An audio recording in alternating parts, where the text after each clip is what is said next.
Қайырлы күн, студенттер. Бүгінгі тақырып жедел тыныс жетіспеушілігі. Тыныс жетіспеушілігі дегеніміз артериялық қанның газдық құрамының жеткілікті қамтамасыз етілмеуі, немесе оның сыртқы тыныс жүйесі функциясының артуымен қамтамасыз етілуі. Сыртқы тыныс жеткіліксіздігі деп белгілі бір жүктемелерден кейін немесе тыныштық жағдайының өзінде қанның қалыпты газдық құрамын сақтап тұра алмайтын өкпе мен тыныс алу жолдарының жағдайын айтады. Сыртқы тыныс жеткіліксіздігі нәтижесінде өкпе оттегінің сіңірілуі, артериялық қанда гемоглобин оттегіге қанығуы және организмнен көмірқышқыл газының сыртқа шығарылуы бұзылады. Ол организм тыныштық жағдайының өзінде де артериялық гипоксемия мен гиперкапния, яғни тыныстық ацидоздануына әкеледі. Және қол жұмысына немесе физикалық жүктемелерге адамның мүмкіншіліктерін азайтады. Ол мына себептерден дамиды. Тыныс алу жолдарының тарылуынан, өкпе тінінің дерттік өзгерістерінен, өкпеде қан айналым бұзылыстарынан, кеуде қуысы қозғалыстарының бұзылыстарынан, тыныстық бұлшықеттердің бүліністерінен, тыныс алудың жүйкелік реттелуінің бұзылыстарынан, орталық жүйке жүйесінің бүліністерінен дамиды. Патогенезіне келетін болсақ, патогенезінің өзі үшке бөлінеді: гипоксемиялық, гиперкапниялық және аралас. Өкпеде газдардың алмасу майда бронхиолалардың басталатын өкпе ұяшықтарында болады. Сау адамдарда тыныс алу қатысатын өкпе беті 160-200 метр квадрат болып табылады. Газдардың алмасуын қамтамасыз ететін бұл алаңда 100 мыңдай респирондар деп аталатын өкпенің терминалдық тыныстық бірлігімен бірнеше миллиондаған өкпе ұяшықтары болады. Олар өкпе артериолаларымен келетін веналық қанмен қамтамасыз етіледі. Бұл артериолалар қылтамырларға тармақталып, ұяшықтарды жан-жағынан қоршап тұрады және ары қарай өкпе көктамырларына ауысады.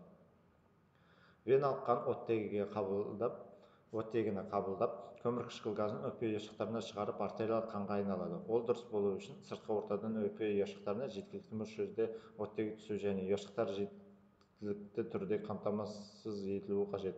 Оттегі жеткілікті түсу үшін өкпе ұяшықтарының дұрыс желдетілуі маңызды. Осыған байланысты көмірқышқыл газының диффузиялық қабілеті оттегіге қарағанда 20,3 есе артық болып табылады. Артериялық гипоксемия дамуына өкпе ұяшықтарының желдетілуі мен олардың қанымен қамтамасыз етілуі, яғни перфузияның арақатынасының бұзылыстары жиі әкеледі. Тыныс жетіспеушіліктің түрін ажыратады. Ол обструкциялық, рестрикциялық, диффузиялық, аралас. Обструкциялық тыныс жетіспеушілігіне әкелетін себептер: ол бізде бронхоспазм, тыныс жолдарында өзегін тарылтатын бронхтар қабырғасының қабыну процестері және склероздық процестер. Бронхтардың өзегінде қақырық, кілегейдің жиналуы, ұсақ бронхтардың сырттан басылуынан коллапсы, трахея мен ірі бронхтардың экспирациялық коллапсы. Рестриктивті тыныс жеткіліксіздігі өкпенің тыныс бетінің азаюынан, керілуінің шектелуінен болады. Қалыптыда өкпедегі альвеолардың саны 3 миллионға жуық. Барлық альвеолардың жалпы аумағы 10 миллион квадрат метрге құрайды, ал капиллярлардың жалпы аумағы беті 130 метр квадрат шамасында.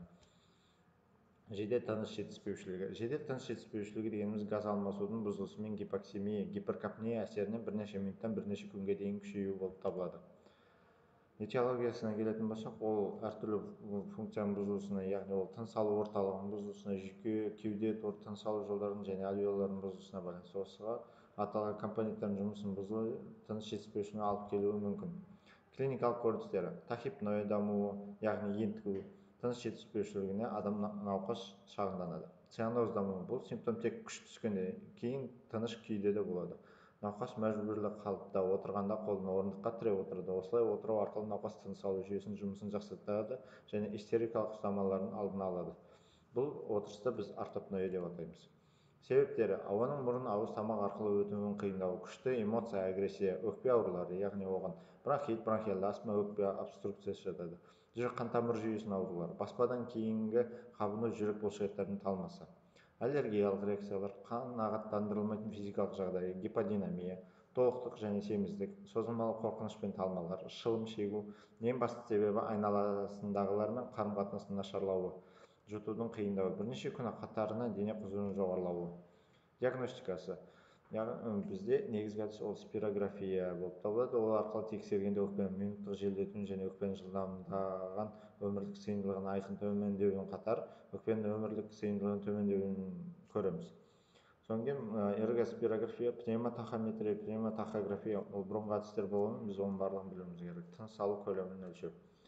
Асқынулары: ларингоспазм кезінде өкпе вентиляциясының бұзылысы, сіреспе, құтыру, жедел көбей қабыну, дифтериялы вирусты тыныс бұлшықеттерін параличі, ботулизм, дифтерия, обтурациялаушы трахеобронхиолалар және жедел альвеоларлы қабынулы ісіну, грипп, жедел респираторлы аурулар, қызамық және тағы басқалар.